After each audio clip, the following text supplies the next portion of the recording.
नमस्कार, आप देख रहे हैं न्यूज इंडिया फर्स्ट और आपके साथ मैं शिवानी। शुरुआत करते हैं आज की बड़ी खबरों के साथ। रेप का विरोध करने पर हुई थी महिला की हत्या। आरोपी ने पेट में दराती और गला दबाकर मारा था। पुलिस ने किया गिरफ्तार। हापुड़ में थाना सिंभौली पुलिस ने एक महिला की हत्या के मामले में 24 घंटे के भीतर एक आरोपी को गिरफ्तार कर लिया है। पुलिस ने आरोपी की निशानदेही पर हत्या में इस्तेमाल की गई लोहे की दरांती और खून लगे कपड़े भी बरामद किए हैं। आपको बता दें, एसपी विनीत भटनागर ने बताया कि मृतका का पति 2 साल पहले गुजर गया था। वह दूसरों खेते में घास काट कर अपने जानवरों का पालन करती थी। आरोपी सोनू उर्फ न्यादर, जो कि गांव दरियापुर का निवासी है, महिला मेनका के साथ शारीरिक संबंध बनाना चाहता था और 23 अक्टूबर को दोपहर 12 बजे जब मेनका घास काटने गई तो सोनू ने उसे बहाने से अपने खेत में बुला लिया और वहां उसने मेनका के साथ जबरदस्ती करने की कोशिश की। मेनका ने विरोध किया और आरोपी को काट दिया। साथ ही उसे धमकी दी कि उसे जेल भिजवा देगी। डर के कारण सोनू ने मेनका पर दरांती से हमला कर दिया और फिर उसकी गला दबाकर हत्या कर दी। पुलिस ने मामले की रिपोर्ट दर्ज कर कार्रवाई शुरू कर दी है।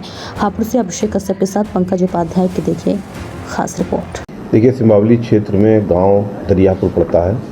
वहां की एक लगभग 40-45 वर्षीय महिला श्रीमती मेनका का शव उनके घर के और गांव के पास ही एक गन्ने के खेत में मिला था।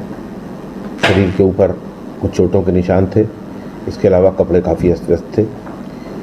शुरुआत में ये एक ब्लाइंड मर्डर की तरीके से था। धीरे धीरे हमको सुराग मिले। इसमें पुलिस ने कम समय में बहुत बड़ी सफलता प्राप्त करी है। इसमें अभियुक्त को गिरफ्तार किया है। घटना में जो प्रयुक्त दराती है वो कल ही मिल गई थी। इसके अलावा उसके शरीर पर जो कपड़े पहने हुए थे मृतक की हत्या करने वाले व्यक्ति के द्वारा जो अभियुक्त है, वो कपड़े और उसमें जो ब्लड लगा हुआ है, ये सारी चीज़ें उसकी निशानदेही पे बरामद हुई हैं। मुलजिम ने अपने जुर्म का इकबाल भी किया है और इस प्रकार से ये केस पूरी तरीके से वर्कआउट हो गया है।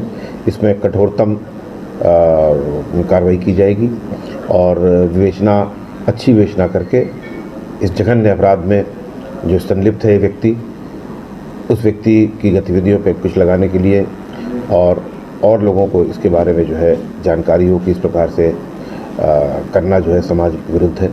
इस प्रकार से हम इसमें कार्रवाई करेंगे, अच्छी विवेचना कराएंगे और मुलजिम को जल्द से जल्द साक्ष्य के आधार पर उसके अंजाम तक पहुँचवाएंगे। दुष्कर्म की वारदात का मामला सामने आ रहा है। देखिए, इसके लिए हमने पोस्टमार्टम जो कराया है उसमें कुछ हमने प्रश्न पूछे थे ख़ास तौर से।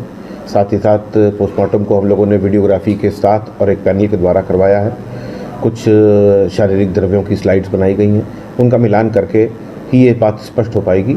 जहाँ तक अभियुक्त का प्रश्न है, उसने स्वीकार किया है, इस बारे में उसने एफर्मेटिव में उत्तर दिया है। तो ऐसा अभी तक के साक्ष्य तो प्रतीत हो रहा है कि ऐसा हुआ था।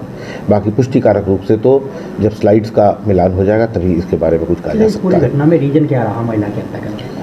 देखिए, ये पहले भी जो है इस प्रकार के कृत्यों में संलिप्त रहा है। अभियुक्त गांव में इस प्रकार की सूचना हमको मिली थी और पहले भी, लेकिन गांव ने लोकलाज से या उसमें सामाजिक तौर पे सामने ना आने के लिए इन चीज़ों को दबा दिया।